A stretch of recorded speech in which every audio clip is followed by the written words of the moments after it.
మనకి ఒకవేళ వేసినామనుకోండి, span of మనం 10 years కడతాం. మన fund small cap fund 36% return ఇచ్చింది.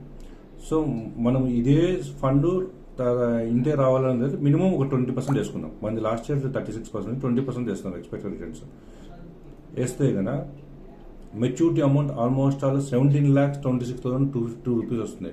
మనం టోటల్ కట్టింది 6 lakhs మాత్రమే.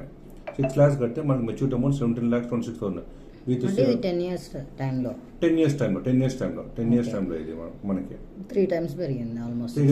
ఒకవేళ మనము 10,000 రూపీస్ మంత్లీ కట్టామనుకోండి, నేను ఇదే చూపిస్తాను.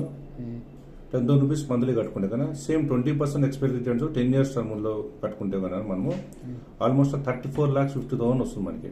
మనం కట్టిన 12 lakhs అయితే 34,54,000 వస్తుంది.